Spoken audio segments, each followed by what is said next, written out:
faits les plus populaires sur le e-marketing. Comme nous le savons, lorsque quelque chose de complètement nouveau apparaît dans le monde, quelque chose qui n'a jamais existé auparavant, les gens réagissent de différentes manières. Certains ont peur, d'autres admirent, d'autres ne comprennent pas. Toute cette variété de réactions génère un immense chaos informationnel. Les personnes les plus nerveuses commencent à partager leurs peurs et le nombre de suppositions, d'omissions et de malentendus augmente chaque jour. Dans cette situation, il y a forcément des gens pour qui tout ce qui se passe est très profitable, car ils peuvent répandre des commérages qui leur sont bénéfiques afin d'orienter les gens vers les projets dont ils ont besoin.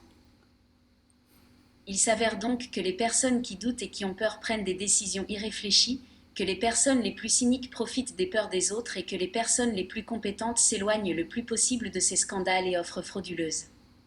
C'est exactement ce qui se passe dans e-marketing pendant les périodes de panne technique et de reconfiguration. Que voyons-nous maintenant ?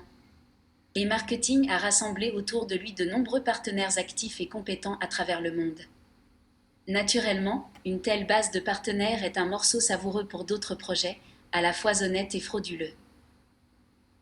Par conséquent, les escrocs répandent avec diligence des commérages sur le marketing de l'IA, essayant d'attirer les gens dans leurs pièges.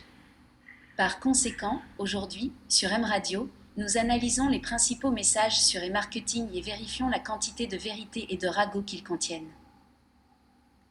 Alors, conte de fait numéro 1, le robot n'existe pas, ils ne font que collecter de l'argent. Lors du passage du site e-marketing à l'un des 20 000 magasins, même un utilisateur techniquement non préparé peut voir dans la barre d'adresse qu'il se rend d'abord sur le site de l'agrégateur de cashback, puis directement sur le site du magasin. De plus, dans la section vente, chaque investisseur peut voir dans quel magasin les achats ont eu lieu, grâce à la publicité créée grâce à son investissement. Nous avons demandé à plusieurs reprises aux plus grands magasins, AliExpress, IHERB et d'autres pour savoir s'ils travaillaient avec e-marketing, et nous avons toujours reçu une réponse affirmative indiquant que oui, e-marketing est l'un de leurs partenaires. Une personne censée comprend que les magasins nommés appartiennent aux plus grandes sociétés internationales et bien sûr répondent exactement au fonctionnement de leur processus commercial et non pour plaire à e-marketing ou à qui que ce soit d'autre. Existe-t-il un robot, le soi-disant MarketBot ? Comme écrit sur le site e-marketing, MarketBot est une technologie qui permet de prédire la demande des consommateurs, puis, conformément aux résultats de cette prévision, des campagnes publicitaires efficaces sont mises en place. Et peu importe que cette technologie s'appelle MarketBot ou autre chose, mais le fait que les sociétés de publicité fournissent des revenus élevés est évident dans le bureau de chaque investisseur et nous en parlerons plus en détail lors de la discussion du conte de fait numéro 7.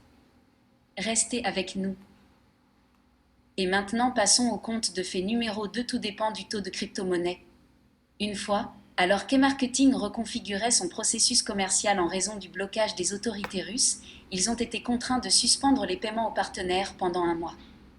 Un mois plus tard, les paiements ont été rétablis et les partenaires ont reçu une rémunération, y compris pour ce mois. Mais avec le temps, ces changements techniques ont coïncidé avec la chute des taux de crypto-monnaie. Ceux qui ne comprennent pas comment fonctionne le secteur de la publicité soupçonnent qu'il y a peut-être quelque chose en commun entre les processus qui se sont déroulés dans e-marketing et sur le marché de la cryptographie. De plus, cette version était envahie par un grand nombre de fables et est aujourd'hui l'un des contes de fées les plus populaires. Les crypto-monnaies sont-elles utilisées dans l'activité e-marketing ? Oui, mais uniquement comme moyen de déposer et de retirer de l'argent par les partenaires qui trouvent cette méthode la plus pratique. Conte numéro 3, ils veulent s'enfuir avec l'argent des investisseurs, c'est une arnaque. Afin de comprendre ce conte de fées, rappelons les traits les plus caractéristiques des projets d'arnaque. Ils ont deux caractéristiques principales.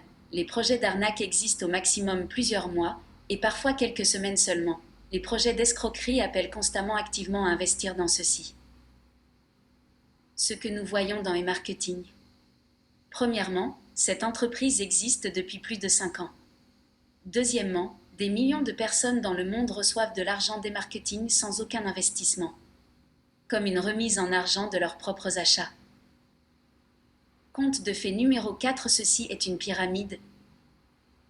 Les gens confondent très souvent une entreprise à plusieurs niveaux et un système pyramidal.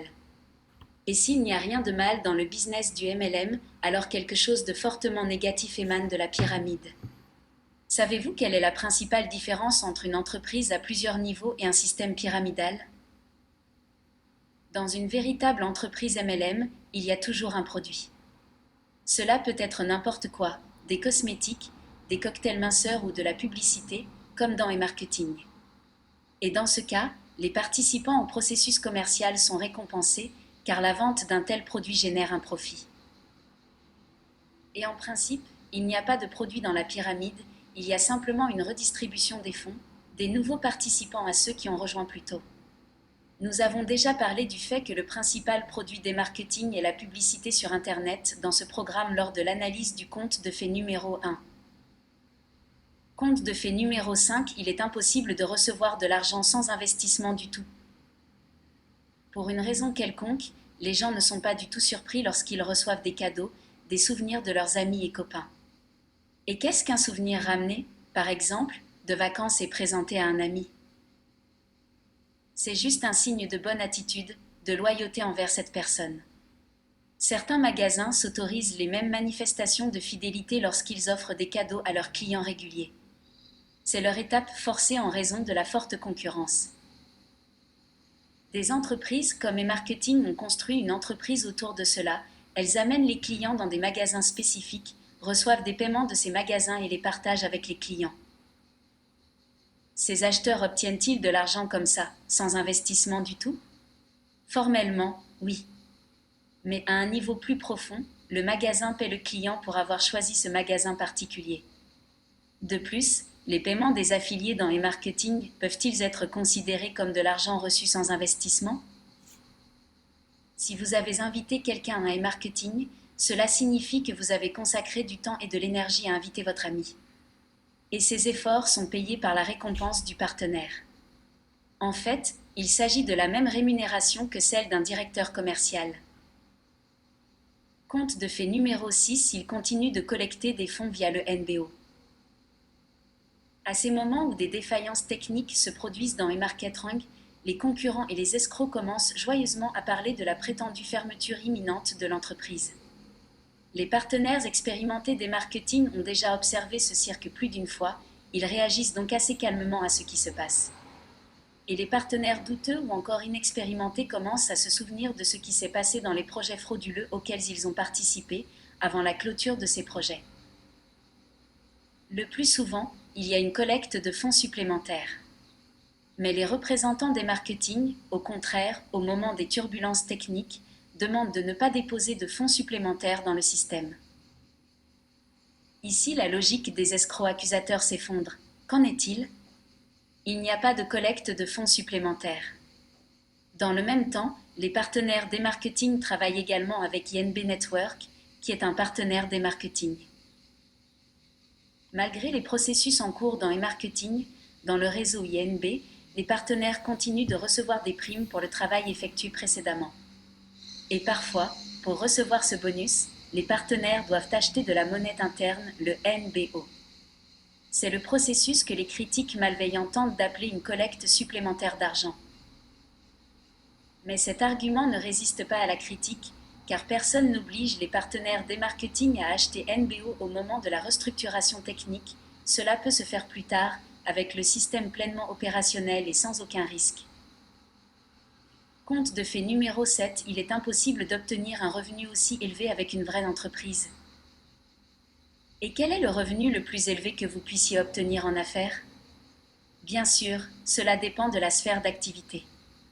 Et aujourd'hui, il est évident que les nouvelles sphères d'activité offrent une rentabilité supérieure à celle des activités des générations précédentes. Par exemple, l'informatique est déjà plus rentable que le pétrole. Ceci est clairement démontré par les hommes d'affaires qui remplacent les hommes d'affaires du pétrole et du gaz partout dans le monde. Par exemple, comparez les listes Forbes d'aujourd'hui et d'il y a 20 ans. L'arbitrage du trafic publicitaire est l'un des types d'activités informatiques les plus rentables. Les spécialistes les plus compétents y gagnent 200% à 400% par mois. Comme nous le savons, l'arbitrage du trafic publicitaire est l'essence même du processus métier des marketing.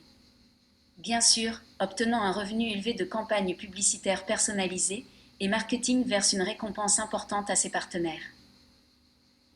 Ceux qui le souhaitent peuvent très facilement s'asseoir et calculer eux-mêmes l'économie de ce processus.